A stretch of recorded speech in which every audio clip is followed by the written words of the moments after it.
مولا مولا غازی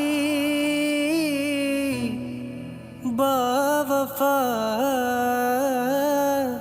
غازی۔ بسم اللہ الرحمن الرحیم۔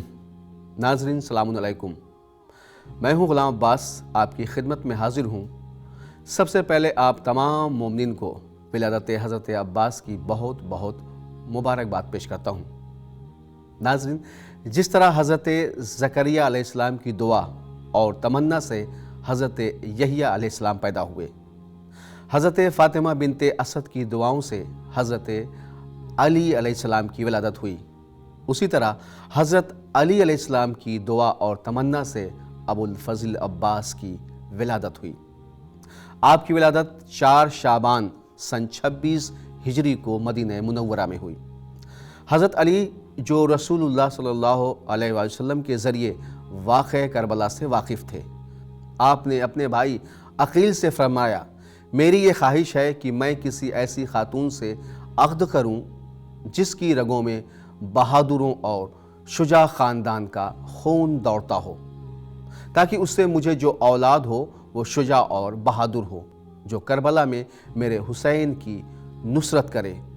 جناب عقیل جو بہادروں شجاع قبیلے سے بخوبی واقف تھے، آپ نے فرمایا کہ قبیلہ بنی کلاب میں حزام کی بیٹی فاطمہ کلابیہ سے عقد کر لیں، کیونکہ ان کے خاندان سے زیادہ شجاع اور بہادر میری نظر میں اور کوئی نہیں ہے۔ ناظرین، ام البنین کا اصل نام فاطمہ کلابیہ تھا۔ آپ نہایت ہی شریف اور انتہائی پاک و پاکیزہ خاتون تھیں۔ جناب ام البنین عقد کے بعد جب حضرت علی کے گھر آئیں، اسی روز سے آپ امام حسن، امام حسین، جناب زینب و ام کلثوم اور اپنے شوہر کی خدمت میں مستقل مصروف رہیں، یہاں تک کہ وہ مبارک دن بھی آ گیا جس کی خواہش حضرت علی نے کی تھی۔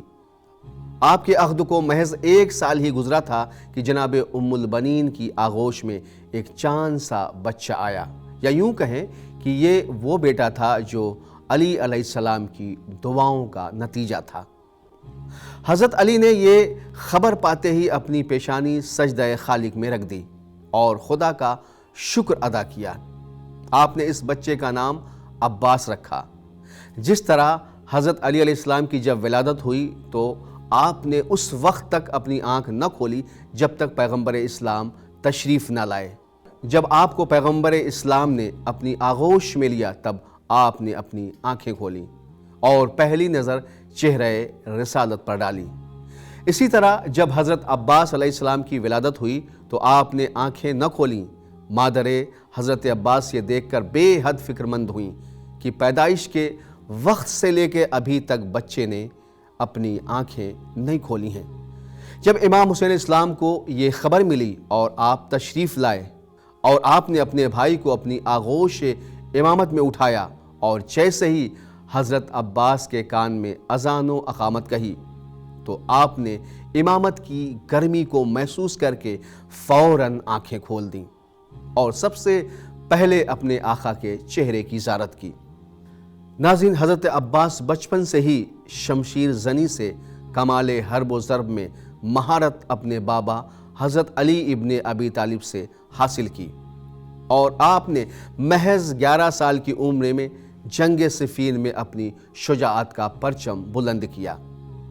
آپ نہایت ہی طویل قد قامت کے تھے، یہاں تک کہ جب آپ اپنے گھوڑے پر سوار ہوتے تو آپ کے پاؤں زمین پر خط دیتے تھے۔ یہی وجہ ہے کہ جنگ صفین میں اشقیاء یہ سمجھ رہے تھے کہ میدان جنگ میں علی اتر آئے ہیں۔ آپ کے دلیرانہ حملوں کو دیکھ کر وہاں موجود تمام لشکر میں کوہرام مچ گیا اور لوگ یہ کہہ کر بھاگ کھڑے ہوئے کہ میدان میں علی آ گئے ہیں۔ تب حضرت علی لشکر سے مخاطب ہو کر بولے، یہ عباس ابن علی ہے، میرا فرزند، ھذا قمر بنی ہاشم، یہ ہاشمی گھرانے کا چاند ہے۔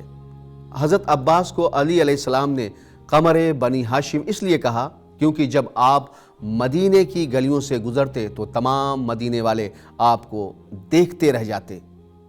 آپ کا چہرہ جو نہایت ہی خوبصورت تھا، ایسا لگتا تھا مانو 14ویں کا چاند زمین پر اتر کر اپنی روشنی بکھیر رہا ہے۔ ویسے تو ہاشمی گھرانے کا ہر فرد نہایت خوبصورت تھا، لیکن قمر بنی ہاشم کا لقب صرف اور صرف ابو الفضل عباس کو ملا۔ جوانی کی دہلیز پر قدم رکھتے ہی آپ کی ماں کے دل میں آپ کے عقد کی تمنا ظاہر ہوئی۔ بی بی ام البنین نے اس دلی خواہش کا اظہار امام حسین علیہ السلام سے کیا۔ امام حسین علیہ السلام نے اپنے بھائی عباس کے لیے عبید اللہ ابن عباس ابن عبد المطلب سے ان کی بیٹی جناب لبابہ سے عقد کے لیے کہا، جو انہوں نے منظور کی، اور آپ کا عقد جناب لبابہ سے ہوا، جن سے آپ کو اللہ نے 2 بیٹے عطا کیے۔ حضرت عباس کو عبد صالح بھی کہا جاتا ہے۔ تمام انبیاء میں ایسے انبیاء بہت ہی کم گزرے ہیں جنہیں خدا نے اپنا عبد قرار دیا ہے۔ قرآن مجید میں کچھ انبیاء ایسے ہیں جن کو خدا نے اس خاص لقب سے نوازا ہے، جس میں حضرت محمد مصطفیٰ صلی اللہ علیہ وآلہ وسلم، حضرت داؤد، حضرت ابراہیم، حضرت ایوب، حضرت اسحاق، حضرت یعقوب، حضرت عیسیٰ، اور اسی صف میں حضرت عباس کی ذات گرامی بھی ہے، جس کی تصدیق امام جعفر صادق علیہ السلام کی اس مخصوص زیارت ناہیہ سے ہوتی ہے۔ آپ نے فرمایا، السلام علیک یا ایھا العبد الصالح، یعنی اے عبد صالح، آپ پر خدا کی طرف سے سلامتی ہو۔